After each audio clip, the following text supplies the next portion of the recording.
Wara li l-ġimgħa l-oħra aktar minn 100 professjonist talab li l-Gvern jippubblika il-konklużjoni tar-rapport li tħejja minn kumitat ta' esperti dwar il-qagħda tal-ġurnaliżmu f'pajjiżna. Il-Ministru tal-Ġustizzja Jonathan Attard l-4 wara f'sinar sejjaħ konferenza tal-aħbarijiet ta' malajr biex iħabbar 3 abbozzi ta' liġi dwar il-protezzjoni tal-ġurnaliżmu f'pajjiżna.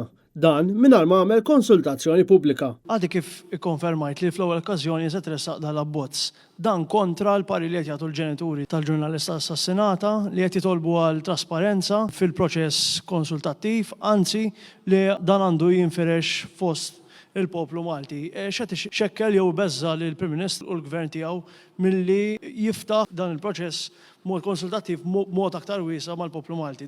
Semmejt id-diskussjoni pubblika, jiena naħseb diġà spjegajt il-proċess li wassal għal dan il-pass, il-diskussjoni pubblika li kien hemm, il-konsultazzjoni wiesa li kien hemm, però fl-aħħar mill-aħħar wasal iż-żmien illi naslu għal pass li jmiss. Il-Ministru Attard kien evażiv meta kien mistoqsi għal darba 2-3 dwar l-aspett ta' konsultazzjoni pubblika elenkat kemm il-ġenituri ta' Daphne Caruana Galizia kif ukoll minn għexieren ta' ġurnalisti u edituri. U baqa' jinħebu wara l-fatt li l-Kumitat tal-Esperti ikkonsulta mal-Istitut tal-Ġurnalisti, mal-Familja u organizzazzjonijiet internazzjonali.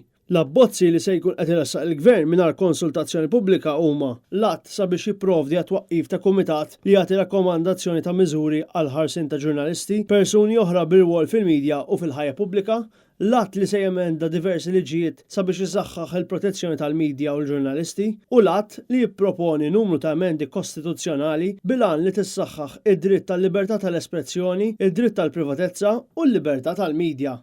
Għad ta' ġurnalisti staqsew lill-Ministru jekk l-attitudni ta' diversi ministeri u tal-Prim Ministru fil-konfront tal-ġurnalisti hijiex se tinbidel fid-dawl li taħt Gvern Laburista il-ġurnalisti sfaw msakra f'kamra f'Kastilja waqt konferenza tal-aħbarijiet, spiċċaw biċċhom fuq billboards politiċi u suġġetti għal attakki u insulti ta' persuni li akkumpanjaw il-Ministri waqt xi coverage. Hemm xi pjanijiet biex titjib ir-relazzjoni bejn il-medja u l-Gvern fosthom fil-komunikazzjoni, għaliex anke minn esperjenza tiegħi il-komunikazzjoni ġieli id-dum tibqa' għaddejja u r-risposti ma jiġux fin xieraq xi kultant u anke l-FOI requests idumu għaddejjin u jkun proċess sħiħ. Jiena ovvjament dana nemmen ħafna fuq il-ħtieġa u n-neċessità li jkun hemm relazzjoni li fl-aħħar mill-aħħar naħseb inti tkun reċiproka wkoll li xi kultant hemm bżonn ir-relazzjoni bejn il-partijiet li għandhom nirrispettaw ir-rwol ta' xulxin, għandna bżonn naħdmu biex kemm jista' jkun tkompli tissaħħaħ din ir-relazzjoni bejn il-medja u l-politiku.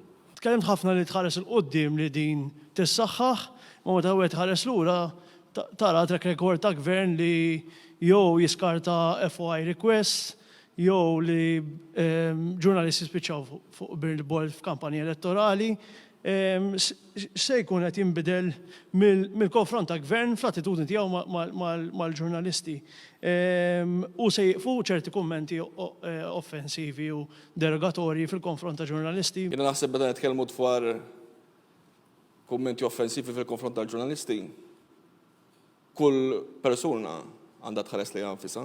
U dwar il-fatt li l-Prim Ministru qed jinħeba mill-medja indipendenti biex ipoġġi bil-qeda magħhom għall-intervisti one-to-one, Jonathan Attard qal li ma jimmaġinax xenarju mod ieħor.